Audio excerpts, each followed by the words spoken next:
आज हम NCERT history class 8 के चैप्टर 7 के नोट्स कवर करेंगे। इस चैप्टर में जितने भी इंपॉर्टेंट पॉइंट्स हैं मैं आपको श्योरिटी दिलाती हूँ कि वो सारे पॉइंट्स हम अंडरस्टैंडिंग से आज इसमें समझेंगे। So without getting any further delay हम इस वीडियो को स्टार्ट करते हैं।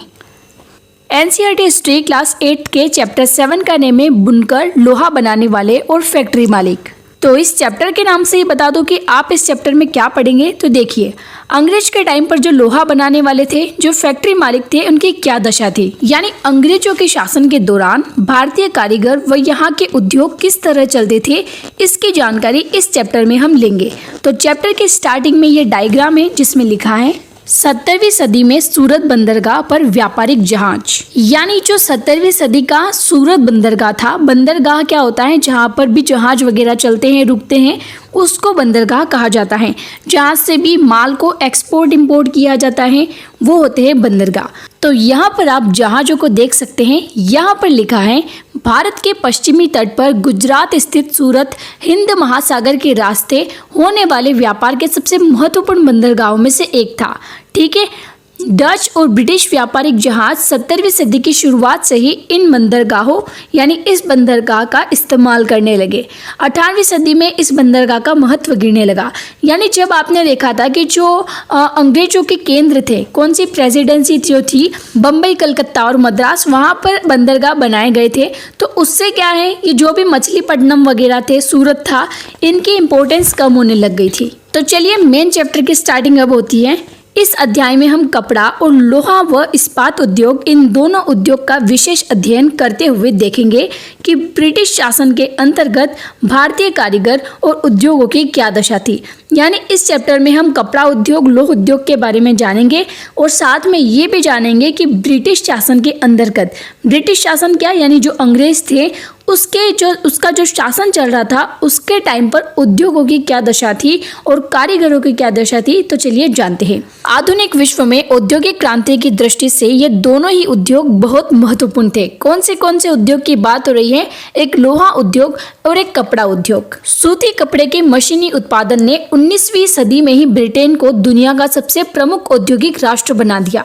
देखो, औद्योगिक क्रांति यहाँ पर होती है जब उद्योग आगे बढ़ रहे थे, तब औद्योगिक क्रांति ऐसा, यानी उस टाइम उद्योगों की काफ़ी ज़्यादा डिमांड थी। तो सूती कपड़े के मशीनी उत्पादन से जब मशीनी उत्पादन होने लगा तो 19वीं सदी में ब्रिटेन को दुनिया का सबसे प्रमुख औद्योगिक राष्ट्र बना दिया गया। 1850 के दशक से जब ब्रिटेन का लोहा और इस्पात उद्योग भी पनपने लगे तो ब्रिटेन दुनिया का कारखाना कहा जाने लगा। ठीक है, दो उद्योग कौन से आगे बढ़ रहे थे, एक तो सूती उद्योग और एक लोहा उद्योग। आगे दिया है ब्रिटेन के औद्योगिकरण और भारत पर ब्रिटिश विजय और औपनिवेशीकरण में गहरा संबंध था। आप अध्याय 2 में देख चुके हैं कि ईस्ट इंडिया कंपनी के व्यापारिक हितों की रक्षा के लिए किस तरह भारतीय भूभागों पर कब्जे हुए और किस तरह व्यापार का ढांचा बदलता गया। यानी कंपनी सिर्फ एक कंपनी खोलती है, छोटी सी फैक्ट्री लगाती है, कहाँ पर, बंगाल में, जो अपना भारत का बंगाल है ना, वहाँ पर, यानी अपने पूर्व एरिया में, ठीक है, पूर्व एरिया में एक छोटी सी फैक्ट्री खोलती है बंगाल में और सिर्फ व्यापार के उद्देश्य से आई थी। पर वो कैसे अपना साम्राज्य स्थापित कर लेती है, कैसे क्षेत्रों पर कब्जा शुरू कर देती है और कैसे कैसे वो लोगों पर रूल करने लग जाती हैं, ये सब हमने चैप्टर 2 में देखा था। तो यहाँ पर यही दिया है, भारतीय भूभागों पर कब्जे हुए और किस तरह व्यापार का ढांचा बदलता गया, ये सब आपने चैप्टर 2 में देखा। 18वीं सदी के आखिरी में ईस्ट इंडिया कंपनी भारत से चीज़ें खरीदती थी और उन्हें इंग्लैंड व यूरोप में ले जाकर बेच देती थी। यानी भारत से वो चीज़ों को खरीदती थी और कहाँ पर बेचती थी, इंग्लैंड और यूरोप में। उसके बीच में जो भी उसको फ़ायदा होता था, जो प्रॉफिट मिलता था, वो सब कंपनी अपने पास रखती थी। इसी क्रय विक्रय से उसे भारी मुनाफा होता था। औद्योगिक उत्पादों के विशाल बाजार के रूप में देखने लगे। यानी वो क्या है, जो औद्योगिक उत्पाद है उसको विशाल बाजार के रूप में देखने लगे थे। इस तरह ब्रिटेन से तैयार माल भारत के बाजारों में आने लगा। इससे भारतीय शिल्पों और उद्योगों पर किस तरह असर पड़े, यानी भारत में जो भी चीज़ें बन रही थी, जो भी उद्योग थे, तो इससे भारतीय शिल्प और उद्योग पर किस तरह से इफेक्ट हुआ। देखो, होता क्या है, ब्रिटेन से क्या हुआ, रेडीमेड में जो रेडीमेड माल होता है वो आने लग गया। तो अब भारत में जो भी लोग वो माल बनाते थे उनका तो धंधा गया। तो इससे क्या हुआ, इससे किस तरह से लोगों के लाइफ में असर पड़ा, प्रस्तुत अध्याय में हम इसी सवाल पर चर्चा करेंगे, यानी इस चैप्टर में हम इसी चीज को जानेंगे। Now move to next page, जिस पे लिखा है भारतीय कपड़े और विश्व बाजार। आइए पहले कपड़ा उत्पादन पर नजर डालें, यानी पहले हम बात करते हैं किस पर, कपड़ा उत्पादन पर। बंगाल पर अंग्रेजी की विजय से पहले 1750 के आसपास भारत पूरी दुनिया में कपड़ा उत्पादन के क्षेत्र में औरों से कोसों आगे था। यानी भारत में जो कपड़ा उत्पादन होता था वो काफ़ी अच्छा होता था और काफ़ी आगे था इन सब देशों से। भारतीय कपड़े लंबे समय से अपनी गुणवत्ता और बारीक कारीगरी के लिए दुनिया भर में मशहूर थे। ठीक है, यानी लंबे समय से अपनी गुणवत्ता यानी जो उसकी क्वालिटी है और उसकी बारीक कारीगरी है उससे मशहूर था। दक्षिणी पूर्वी एशिया तथा पश्चिमी एवं मध्य एशिया में इन कपड़ों का भारी व्यापार था। कहाँ पर, दक्षिण पूर्वी एशिया जो था वहाँ पर, पश्चिमी एवं मध्य एशिया में इन कपड़ों का भारी व्यापार था। 16वीं शताब्दी से यूरोप की व्यापारिक कंपनियां यूरोप में बेचने के लिए भारतीय कपड़े खरीदने लगी। यानी अब 16वीं सदी में क्या होता है, जो यूरोप की व्यापारिक कंपनियां थी वो यूरोप में कपड़ा बेचने के लिए भारतीय कपड़े खरीदने लगे। इससे फलते फूलते व्यापार और भारतीय बुनकरों के हुनर की यादें अंग्रेजी और अन्य भाषाओं के बहुत सारे शब्दों में आज भी जिंदा है। ऐसे शब्दों की जड़ों को ढूंढना और उनके अर्थ जानना बड़ा मज़ेदार है। यानी अलग अलग देशों ने इसकी तारीफ की होगी भारतीय कपड़े की, तो इससे हमें जानने मिलता है। यहाँ पर लिखा है पटोला बुनाई। यहाँ पर आप देख सकते हैं पटोला बुनाई सूरत, अहमदाबाद और पाटन में होती थी। इंडोनेशिया में इस बुनाई का भारी बाजार था और वहाँ यह स्थानीय बुनाई परंपरा का हिस्सा बन गई। यानी वहाँ की एक परंपरा का हिस्सा बन गई थी ये क्या, अपने भारत की जो ये प्रिंटिंग थी। अब जैसा कि मैंने आपको इस पैराग्राफ में बताया कि जो दूसरे लोग थे दूसरे देशों के, उन्होंने अपने भारतीय कपड़े के बारे में लिखा, तो चलिए शब्दों में इतिहास छिपा है, यानी उन्होंने क्या शब्द लिखे अपने बारे में, चलिए जानते हैं। यूरोप के व्यापारियों ने भारत से आया बारीक सूती कपड़ा सबसे पहले मौजूदा इराक के मोसुल शहर में अरब के व्यापारियों के पास देखा था। इसी आधार पर वे बारीक बुनाई वाले सभी कपड़ों को मसलिन कहने लगे, यानी मलमल। जल्द ही यह शब्द खूब प्रचलित हो गया। मसालों की तलाश में जब पहली बार पुर्तगाली भारत आए तो उन्होंने दक्षिणी पश्चिमी भारत में केरल के तट पर कालीकट में डेरा डाला। ठीक है, नोट करना इसको। यहाँ से वे मसालों के साथ साथ सूती कपड़ा भी लेते गए, यानी लेने के आए थे मसाला और लेते क्या गए साथ में सूती कपड़ा भी। कालीकट से निकले शब्द को केलिको कहने लगे। बाद में हर तरह से सूती कपड़े को केलिको ही कहा जाने लगा। ऐसे बहुत सारे शब्द हैं जो पश्चिमी बाजारों में भारतीय कपड़ों की लोकप्रियता की कहानी कहते हैं। यानी अलग अलग देशों में भारत के कपड़े की किस तरीके से प्रशंसा की गई, ये हम हमारे इतिहास में जान सकते हैं। चित्र 3 में आप एक ऑर्डर बुक का पन्ना देख सकते हैं जिसे 1730 में ब्रिटिश ईस्ट इंडिया कंपनी ने कलकत्ता स्थित अपने नुमाइंदों के पास भेजा था। ये थर्ड में आप देख सकते हैं चित्र में। इस थर्ड चित्र में ये बताया गया है कि ऑर्डर, जो भी ऑर्डर होते हैं, आपको कितना कपड़ा चाहिए, कितना आपकी रिक्वायर है, ये सब कुछ इसमें लिखा हुआ है। फिर नीचे दिया है वही के मुताबिक उस साल कपड़े के 5,89,000 थानों का ऑर्डर मिला था।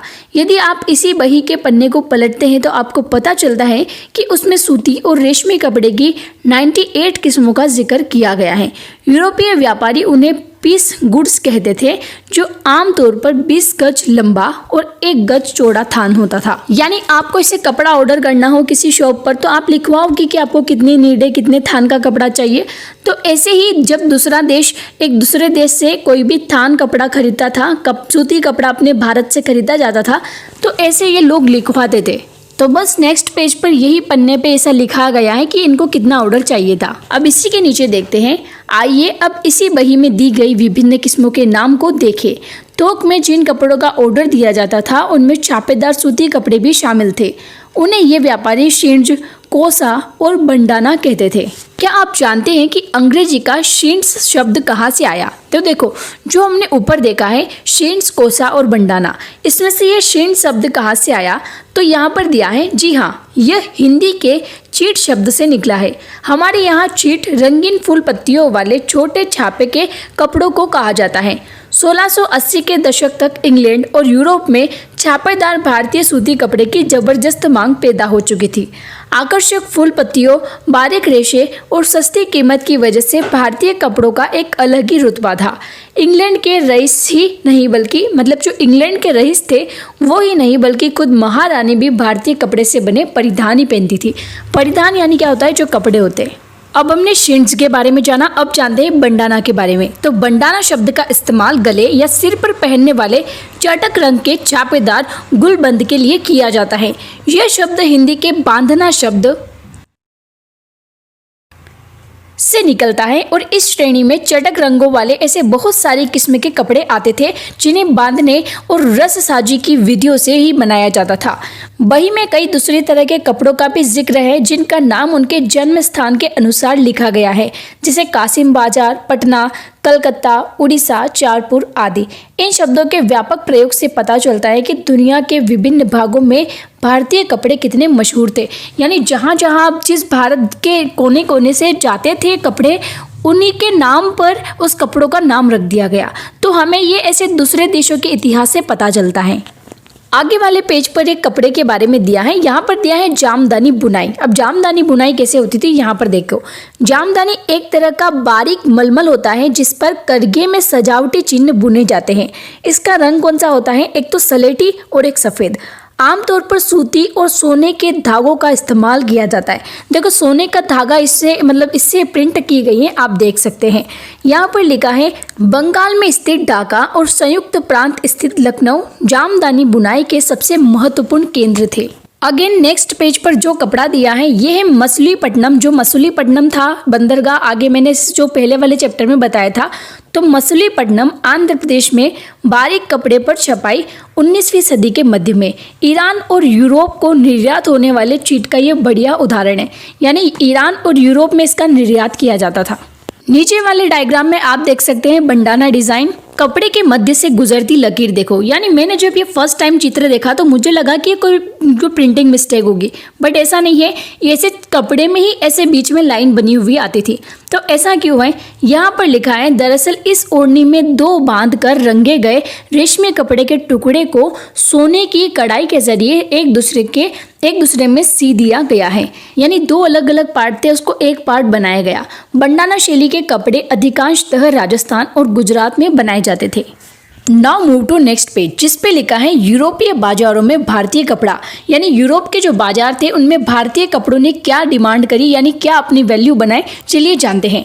18वीं सदी की शुरुआत तक आते आते, कब 18th सेंचुरी की स्टार्टिंग की बात हो रही है, तक आते आते भारतीय कपड़े की लोकप्रियता से बेचैन इंग्लैंड के ऊन व रेशम निर्माता भारतीय कपड़ों के आयात का विरोध करने लगे थे। देखो इंग्लैंड में जो भी ऊन बनाते थे और जो रेशम निर्माता थे उन्होंने भारत के सूती कपड़े का विरोध किया।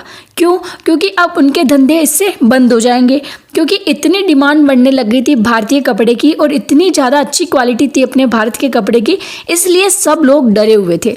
इसी दबाव के कारण 1720 में ब्रिटिश सरकार ने इंग्लैंड में छापेदार सूती कपड़े छीट के इस्तेमाल पर पाबंदी लगाने के लिए एक कानून पारित कर दिया। यानी अब 1720 में ब्रिटिश सरकार क्या करती है, जो इंग्लैंड में छापेदार सूती कपड़ा है छीट के इस्तेमाल वाला, उस पर एक पाबंदी लगा देती है और उस पर एक कानून भी पारित कर देती है। संयोगवश इस कानून को भी कैलिको अधिनियम कहा जाता था। यानी आगे कलकत्ता से रिलेटेड हमने एक बात पढ़ी थी, तो उसमें उस सूती कपड़े का नाम क्या रखा गया था?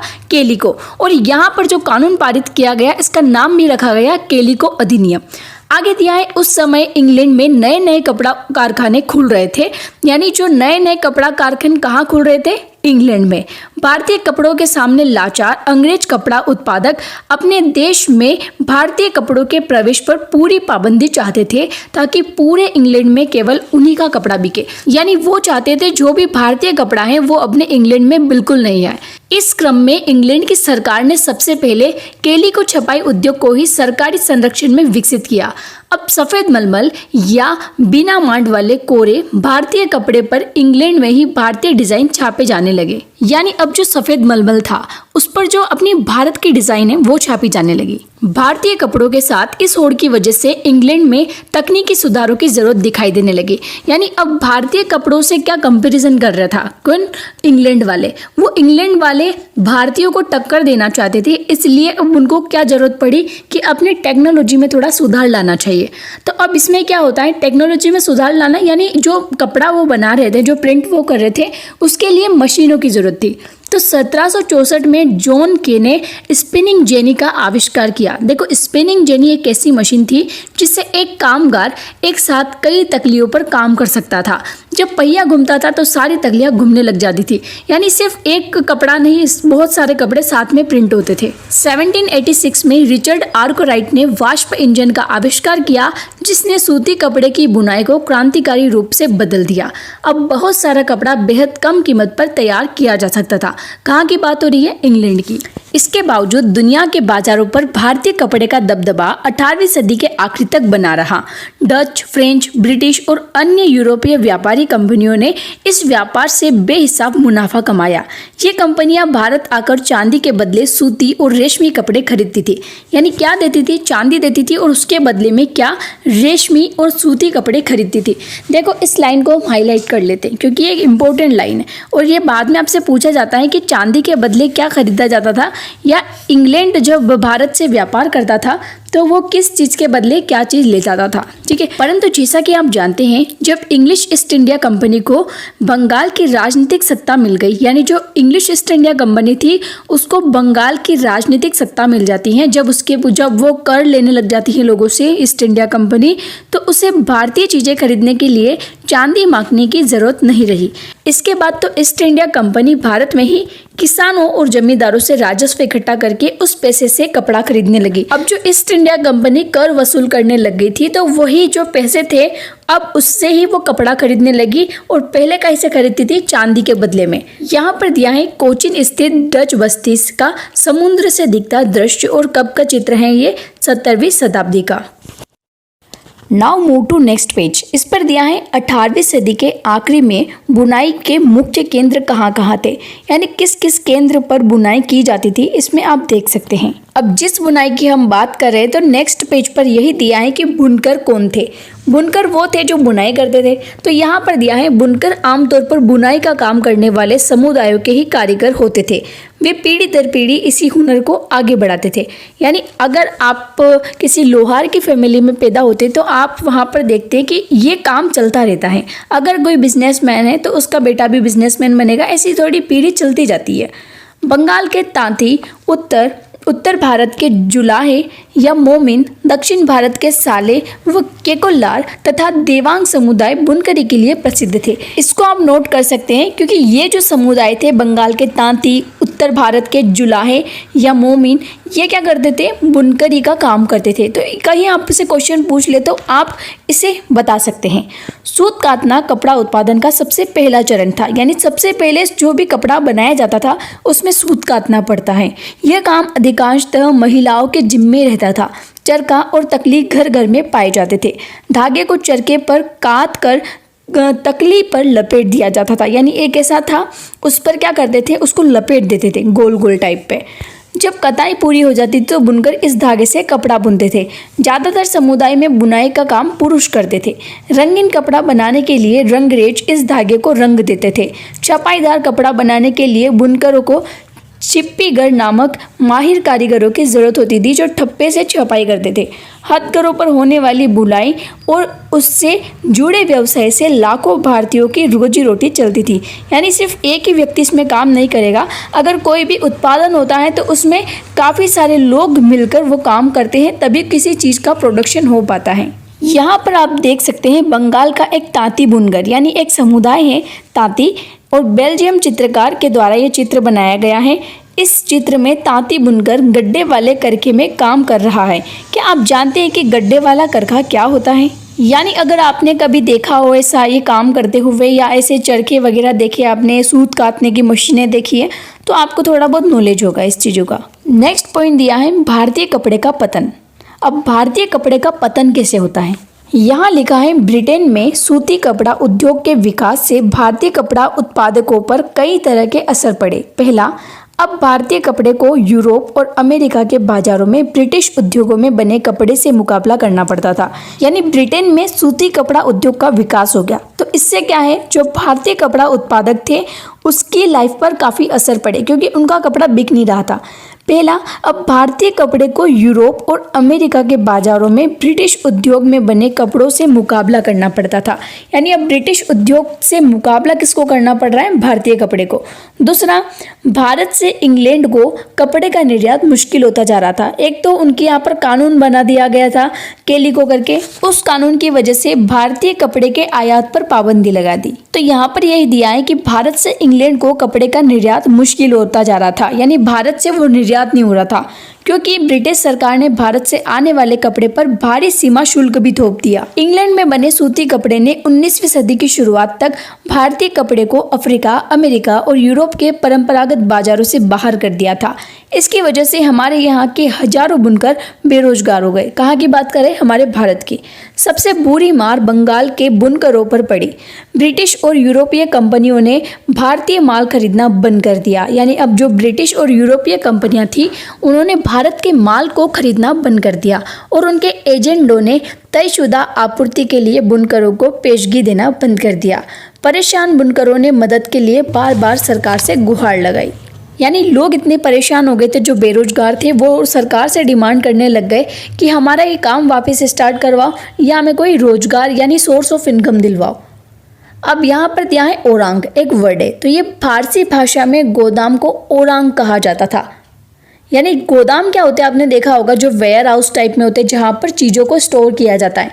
जैसे कि जो एक मतलब आपने देखा होगा डीलर, अगर आप धान मंडी वगैरह जाते हो तो वहाँ पर जो भी खरीदने वाला होता है वो इतना इतना माल खरीदता है, तो वो सब रखेगा कहाँ पर, गोदाम में रखेगा, तो वही गोदाम। तो गोदाम को फारसी भाषा में क्या कहा जाता है, Orang. Now move to next page. इस पर दिया है लेकिन असली दुर्दिन तो अभी आने वाले थे। यानी अब जो है, अब मुश्किल अब आएगी। 1830 के दशक तक भारतीय बाजार ब्रिटेन में बने सूती कपड़े से पट गए। दरअसल 1880 के दशक तक स्थिति यह हो गई थी कि भारत के लोग जितना सूती कपड़ा पहनते थे उसमें से 2/3 ब्रिटेन का बना होता था। यानी ब्रिटेन का कपड़ा कितना था, उसमें से 2/3। इससे न केवल बुनकरों बल्कि सूत काटने वालों की भी हालत खराब हो गई थी। जो लोग ग्रामीण महिलाएं सूत काट कर ही अपनी आजीविका चला रही थी वे बेरोजगार हो गए थे। यानी आप देख सकते हैं यहाँ पर जो भारत की पहले डिमांड हो रही थी सूती कपड़े की, अब कैसे गिरती जा रही है। लेकिन भारत में हथकरों से होने वाली बुनाई पूरी तरह ख़त्म नहीं हुई। यानी अभी भी पूरी तरह ये जो सूत कपड़ा है, जो हथकर की बुनाई हो रही थी, वो अभी पूरी तरह ख़त्म नहीं हुई। इसकी वजह यह थी कि कपड़ों की कुछ किस्में मशीनों पर नहीं बन सकती थी। भला जटिल और मन भावन किनारियों वाली साड़ी या परंपरागत बुनाई वाले कपड़े मशीनों पर कैसे बनाए जा सकते थे। इन कपड़ों की न केवल रसोइयों के बीच बल्कि मध्य वर्ग में काफ़ी मांग थी। यानी अभी भी हथगर से होने वाली जो बुनाई थी उसकी डिमांड कम नहीं हुई। और न ही ब्रिटेन के कपड़ा मिलों में वह बेहद मोटा कपड़ा बनता था जिसे भारतीय गरीब पहनते थे। आपने पश्चिमी भारत में स्थित शोलापुर और दक्षिण भारत में स्थित मदुरा का जिक्र जरूर सुना होगा। ये शहर 19वीं सदी के आखिरी में बुनकरी के नए महत्वपूर्ण केंद्र बनकर सामने आए। कौन कौन से, एक शोलापुर जो कहाँ का है, पश्चिमी भारत का, और है मदुरा जो कहाँ है, दक्षिणी भारत का। बाद में राष्ट्रीय आंदोलन के दौरान महात्मा गांधी ने भी लोगों से आह्वान किया कि वे आयातित कपड़े का बहिष्कार करें और हाथ से कते सूत और हाथ से बने जो बुने हुए कपड़े हैं वही पहने। किसने आह्वान किया, गांधी जी ने। इस तरह खादी राष्ट्रवाद का प्रतीक बनती चली गई। चरखा भारत की पहचान बन गया और 1931 में उसे भारतीय राष्ट्रीय कांग्रेस के तिरंगे झंडे के बीच वाली पट्टी में जगह दी गई। यानी पहले भारतीय राष्ट्रीय कांग्रेस का जो तिरंगा झंडा था उसके बीच में चरखे को एक प्रतीक के रूप में चुना गया। आइए देखें कि आजीविका के साधन गंवा चुके बुनकरों और सूत काटने वालों का क्या हुआ। यानी जो सूत काटते थे उनका क्या हुआ और जो बिल्कुल बेरोजगार थे उनका क्या हुआ। उनमें से बहुत सारे तो खेती और मजदूर बन गए, यानी खेती में काम करने लगे। कुछ काम की तलाश में शहरों की तरफ चले गए, यानी कुछ को ऐसा लगा कि हम गांव को छोड़कर शहरों की तरफ जाएंगे तो हमें कुछ ना कुछ काम मिल जाएगा। और बहुत से देश से बाहर अफ्रीका व दक्षिण अमेरिका के बागानों में काम करने चले गए। इनमें से कुछ हथकरघा और बुनकरों को बम्बई, अहमदाबाद, शोलापुर, नागपुर, कानपुर में खुल गए और कपड़ा कारखाने में नौकरी भी मिल गई। अब होता है सूती कपड़ा मिलों का उदय। दिया है भारत में पहली सूती कपड़ा मिल 1854 में बम्बई में स्थापित की गई। मोस्ट इम्पोर्टेंट है, इसको हम हाईलाइट कर लेते हैं। ठीक है, यह कताई मिल थी। 19वीं सदी की शुरुआत से ही भारत से इंग्लैंड और चीन को होने वाले कच्चे कपास के निर्यात के लिए बम्बई एक महत्वपूर्ण बंदरगाह बन चुका था। बम्बई पश्चिमी भारत की काली मिट्टी वाली उस विशाल पट्टी से काफ़ी निकट था जहां कपास की खेती की जाती थी। जब वहां सूती कपड़ा मिलों की स्थापना हुई तो उन्हें कच्चा माल आसानी से मिलने लगा। यहाँ पर आप देख सकते हैं एक कपास कारखाने में काम करती हुई मजदूर महिलाएं और सन 1900 के लगभग राजा दीनदयाल द्वारा लिया गया चित्र। मूव टू नेक्स्ट पेज, जिसमें इसी के आगे का पॉइंट कवर किया है। सन 1900 तक आते आते बम्बई में 84 कपड़ा मिलें चालू हो चुकी थी। अब आप देखो 1900 तक आते आते 84 कपड़े मिलें चालू हो गई। उनमें से बहुत सारी मिलें पारसी और गुजराती व्यवसायियों ने खोली थी जो चीन के साथ व्यापार के जरिए काफ़ी पैसा कमा चुके थे। इस दौरान दूसरे शहरों में भी ऐसे कई कारखाने खोले गए। अहमदाबाद में पहला कारखाना 1861 में खुला था। इनको नोट कर लेना, बार बार बोलने की ज़रूरत नहीं पड़नी चाहिए मुझे। अगले ही साल संयुक्त प्रांत स्थित कानपुर में एक कारखाना खुल गया। सूती कपड़ा मिलों की बढ़ती संख्या के कारण मजदूरों की मांग भी बढ़ने लगी। हजारों करीब काश्तकार, दस्तकार और खेतिहर कामगार कारखानों में काम करने के लिए शहरों की तरफ जाने लगे। प्रारंभिक कुछ दशकों के दौरान भारतीय कपड़ा कारखानों को बहुत सारी समस्याओं से जूझना पड़ा। कब की? जब स्टार्टिंग का टाइम था। सबसे पहली समस्या तो यह थी कि इस उद्योग को ब्रिटेन से आए सस्ते कपड़े का मुकाबला करना पड़ता था। यानी ब्रिटेन से सस्ता कपड़ा आ रहा है, अब यहाँ के लोग उस चीज़ को कैसे मैनेज करते। ज़्यादातर देशों में सरकारें आयातित वस्तुओं पर सीमा शुल्क लगाकर अपने देश में औद्योगिकरण को बढ़ावा देती थी। इससे प्रतिस्पर्धा खत्म तो हो जाती थी और संबंधित देशों के नवजात उद्योगों को भी संरक्षण मिलता था, परंतु औपनिवेशिक भारतीय सरकार ने स्थानीय उद्योगों को आमतौर पर इस तरह की सुरक्षा नहीं दी। यानी भारतीय सरकार ने जो स्थानीय उद्योग थे उनको ऐसी सुरक्षा नहीं दी। लिहाजा भारत में औद्योगिक सूती वस्त्रोत्पादन की पहली बड़ी लहर प्रथम विश्व युद्ध के समय दिखाई दी, जब ब्रिटेन से आने वाले कपड़े की मात्रा में काफ़ी कमी आ गई थी और सैनिक ज़रूरतों को पूरा करने के लिए भारतीय कारखानों से कपड़ा का उत्पादन बढ़ाने की मांग की जाने लगी। अब बात आती है टीपू सुल्तान की तलवार और वुड्स स्टील। यानी हमने बहुत पढ़ लिया सूती कपड़े के बारे में, अब हम जानेंगे धातु उत्पादन यानी लौह इस्पात के बारे में। यहाँ दिया है भारतीय इस्पात और लोह धातु कला की कहानी। हम टीपू सुल्तान के एक मशहूर किस्से से शुरू करते हैं। यानी जो इस्पात उद्योग, जो लोहा उद्योग है, इसकी शुरुआत कैसे हुई, हम इसकी स्टोरी जानने के लिए टीपू सुल्तान की एक किस्से को सुनते हैं। ये वही टीपू सुल्तान है जिन्होंने 1799 तक मैसूर पर शासन किया था। अंग्रेजों से 4 लड़ाइयाँ लड़ी और हाथ में तलवार लिए लड़ते लड़ते मारे गए। टीपू सुल्तान की विश्वविख्यात तलवारें आज भी इंग्लैंड के संग्रहालयों की बहुमूल्य संपत्ति हैं। यानी जो भी वहाँ के संग्रहालय हैं इंग्लैंड के, उसमें इनकी तलवारों को सुरक्षित रखा गया है। लेकिन क्या आप जानते हैं कि टीपू सुल्तान की तलवार इतनी खास क्यों थी? यानी इतनी खास क्यों थी इनकी तलवार की इसमें बात की गई है। चलिए जानते हैं। दरअसल इस तलवार की धार इतनी सख्त और पेनी थी, यानी इतनी तीखी थी कि वह दुश्मन के लोह कवच को भी आसानी से चीर सकती थी। इस तलवार में यह गुण कार्बन की अधिक मात्रा वाली वुड्स नामक स्टील से पैदा हुआ था, जो पूरे दक्षिण भारत में बनाया जाता था। इस वुड्स स्टील की तलवारें बहुत पेनी और लहरदार होती थी। इनकी यह बनावट लोहे में गड़े कार्बन के बेहद सूक्ष्म कणों से पैदा होती थी, यानी इससे ये इतनी तीखी हो जाती थी। टीपू की मृत्यु के 1 साल बाद, कब? 1800 में मैसूर की यात्रा करने वाले फ्रांसीसी बुकानन ने इस बात का ब्यौरा दिया कि मैसूर के सैकड़ों प्रगलन भट्टियाँ क्या होती है? देखो, प्रगलन का मतलब होता है जिसमें धातु को क्या पिघाल कर कोई भी दूसरी चीज़ बनाई जाती है, तो इसको बोलते हैं, इस प्रोसेस को प्रगलन बोला जाता है। तो प्रगलन भट्टियों में वुड्स स्टील किस तरह बनाया जाता है? इन भट्टियों में लोहे को काट कोयले के साथ मिलाकर मिट्टी की छोटी छोटी हांडियों में रख दिया जाता था। तापमान के जटिल उतार चढ़ाव को नियंत्रित करते हुए प्रगालन इस्पात की सिल्लियां तैयार कर लेते थे, जिनका न केवल भारतीय बल्कि पश्चिमी और मध्य एशिया में भी तलवार बनाने के लिए इस्तेमाल किया जाता था। यानी वो वहाँ पर की प्रोसेस बता रहे हैं कि इस तरीके से उन फैक्ट्रियों में ये काम ऐसे होता था। जिस तलवार के बारे में हम बात कर रहे हैं, ये तलवार आप यहाँ पर देख सकते हैं। आगे दिया है वुड्स। असल में कन्नड़ शब्द उक्कू, तेलुगु शब्द हुक्कू और तमिल व मलयालम शब्द उरुक्कू यानी स्टील का ही बिगड़ा हुआ अंग्रेजी रूप है। यानी अलग अलग स्थानों पर अलग अलग नाम दिया गया है। भारतीय वुड्स स्टील ने यूरोपीय वैज्ञानिकों को काफ़ी आकर्षित किया। विश्वविख्यात वैज्ञानिक और बिजली व विद्युत चुंबकीय का आविष्कार करने वाले माइकल फेराडे ने भारतीय वुड्स स्टील की विशेषताओं का 4 साल तक अध्ययन किया। बिजली व विद्युत चुंबकत्व का आविष्कार करने वाले कौन थे? Michael Faraday. चलिए इस चीज़ को आप नोट कर लो, नोट्स बनाते जाओ साथ के साथ, ठीक है। यहाँ दिया है, परंतु दक्षिण भारत में इतना प्रचलित वुड्स स्टील निर्माण प्रक्रिया 19वीं सदी के मध्य तक आते आते पूरी तरह लुप्त हो चुकी थी। क्या आप जानते हैं कि ऐसा क्यों हुआ? भारत पर अंग्रेजों की जीत के साथ ही यहाँ का तलवार और हथियार उद्योग समाप्त हो गया और भारतीय कारीगरों द्वारा बनाए गए लोहे और इस्पात का स्थान इंग्लैंड से आए लोहे और इस्पात ने ले लिया। यानी यहाँ पर भी इंग्लैंड ने टक्कर दे दी। अब जिस तरीके से जो हथगर थे, जो हाथ से सूती कपड़ा बनाते थे, उनका घर उजड़ा, वैसे ही अगर लोह इस्पात की बात करें तो गांवों की उजड़ी भट्टियां। यानी यहाँ पर भट्टियां कैसे उजड़ी, चलिए जानते हैं।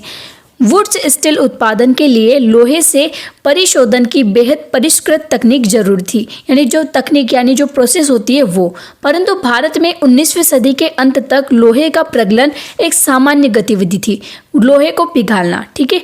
खास तौर से बिहार और मध्य भारत के हर एक जिले में ऐसे प्रगालक कारीगर थे जो लोहा बनाने के लिए लौह अयस्क के स्थानीय भंडारों का इस्तेमाल करते थे।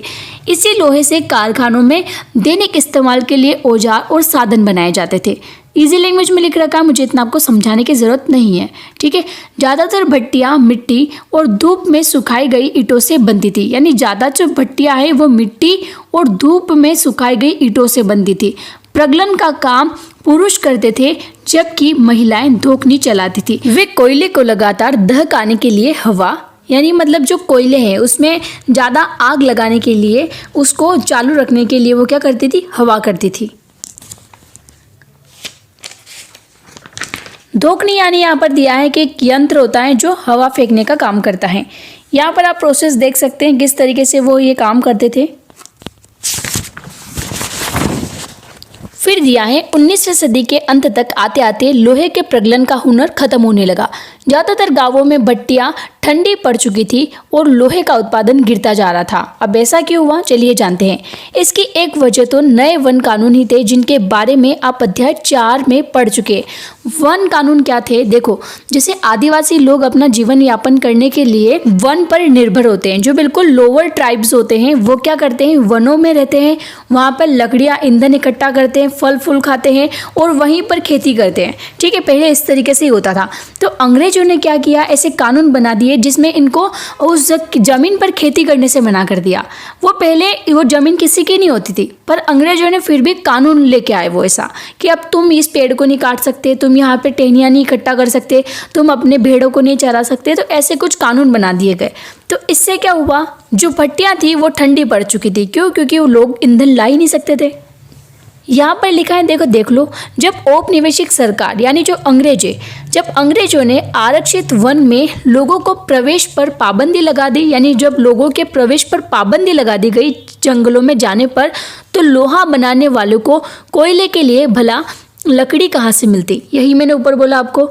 और लौह अयस्क भी वे कहाँ से ला सकते थे? वन कानूनों को नज़रअंदाज करते हुए वे अक्सर चोरी छिपे जंगलों में जाकर लकड़ी इकट्ठी कर लाते थे, परंतु लंबे समय तक केवल इसी तरह अपना कारोबार जारी नहीं रख सकते थे। लिहाजा बहुत सारे कारीगरों ने यह पेशा छोड़ दिया और वे आजीविका के दूसरे साधन ढूंढने लगे।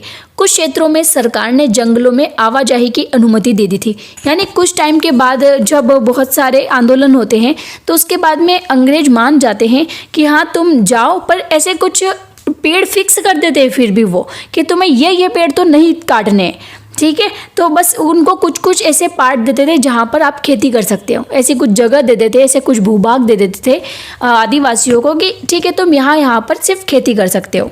तो यहाँ पर यही लिखा है कि कुछ क्षेत्रों में सरकार ने जंगलों में आवाजाही की अनुमति दे दी थी, लेकिन प्रगालकों को अपनी प्रत्येक भट्टी के लिए वन विभाग को बहुत भारी कर चुकाने पड़ते थे, जिससे उनकी आय गिर जाती थी। यानी अभी भी लकड़ी इकट्ठा करने के लिए आपको क्या करना, पैसा देना पड़ता था सरकार को। तो इससे क्या होता था, इससे वो इसकी पूर्ति नहीं कर पाते। 19वीं सदी के आखिर तक ब्रिटेन से लोहे और इस्पात का आयात भी होने लगा। यानी अब इसी बीच क्या होता है कि ब्रिटेन से लोहे और इस्पात उद्योग भी आने लगे। भारतीय लुहार भी घरेलू बर्तन व औजार आदि बनाने के लिए आयातित लोहे का इस्तेमाल करने लगे। इसकी वजह से स्थानीय प्रगालकों, जो स्थानीय लोग थे भारत के, उनके द्वारा बनाए जा रहे लोहे की मांग कम होने लगी। 20वीं सदी की शुरुआत तक लोहा और इस्पात बनाने वाले कारीगरों के सामने नई चुनौतियां आकर खड़ी हो गई। Now move to next page.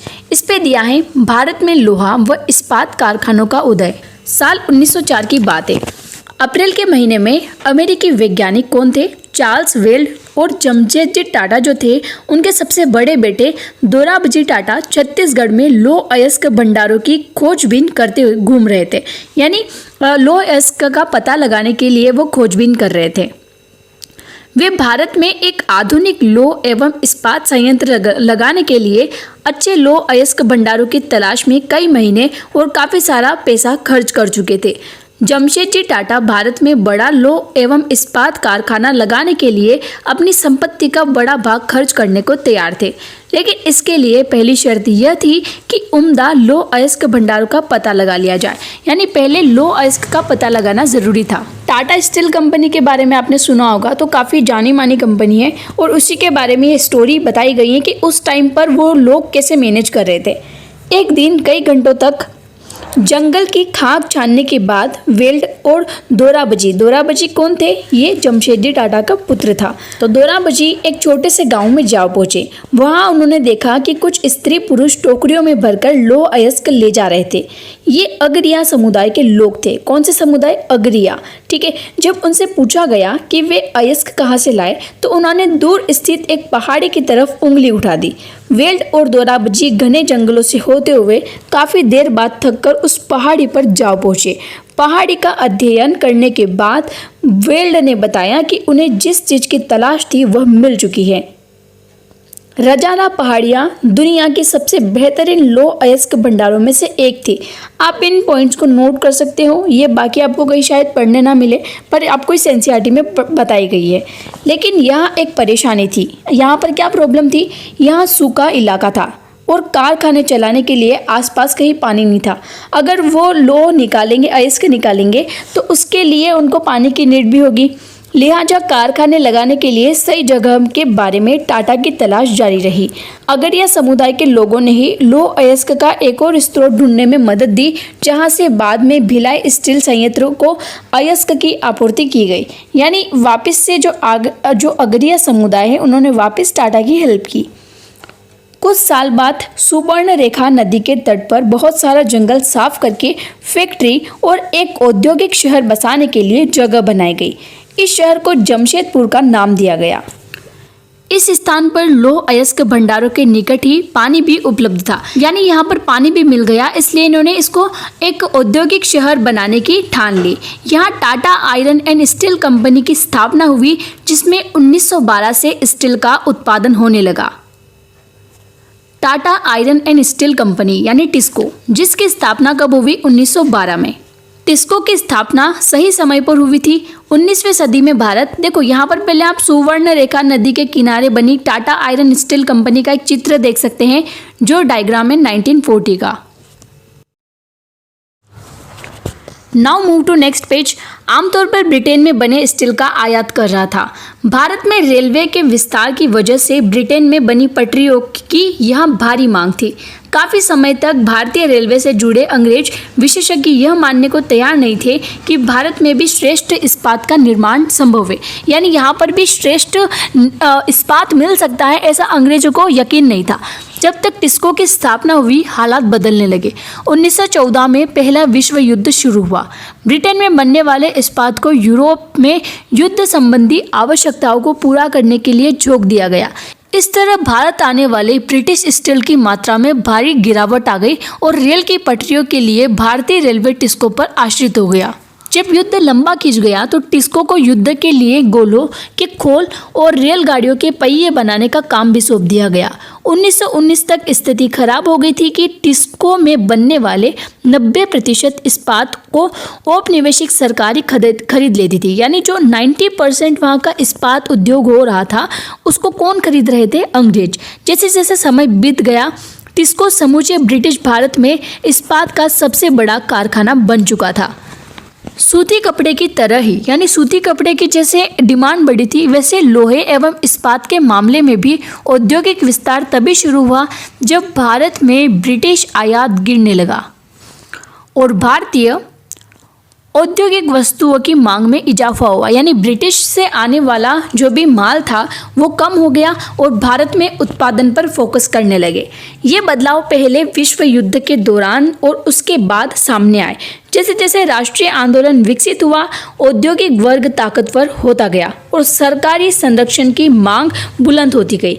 Bharat पर अपना नियंत्रण बनाए रखने के लिए संघर्षरत ब्रिटिश सरकार को औपनिवेशिक शासन के आखिरी दशकों में इनमें से बहुत सारी मांगें माननी पड़ी। यानी लास्ट में क्या होता है, ब्रिटिश सरकार को औपनिवेशिक शासन यानी अंग्रेजों की मांगें माननी पड़ती है और इसमें बहुत सारी मांगें उन्होंने मानी थी। तो ये चैप्टर हमने काफ़ी अच्छे से कवर किया। आई होप आपको ये चैप्टर काफ़ी अच्छे से समझ आया होगा। अब 8th जो चैप्टर है वो अपना रहेगा देशी जनता को सभ्य बनाना, राष्ट्र को शिक्षित करना। तो साथ के साथ अगर आपने नोट्स बनाए होंगे तो आपको इतना ज़्यादा इसको वापस रीड करने की ज़रूरत नहीं है, नोट्स से आपका काम हो जाएगा। और अगर नोट्स नहीं भी बनाए तो आप हमारे टेलीग्राम यूजर नेम roxen4311 से NCERT के 6 से लेकर 12 तक नोट्स परचेज कर सकते हैं। काफ़ी कम प्राइस हमने रखी है जिससे सभी स्टूडेंट्स अफोर्ड कर सकें। तो धन्यवाद, मिलते हैं स्टडी 5 में नई वीडियो के साथ। जय हिंद।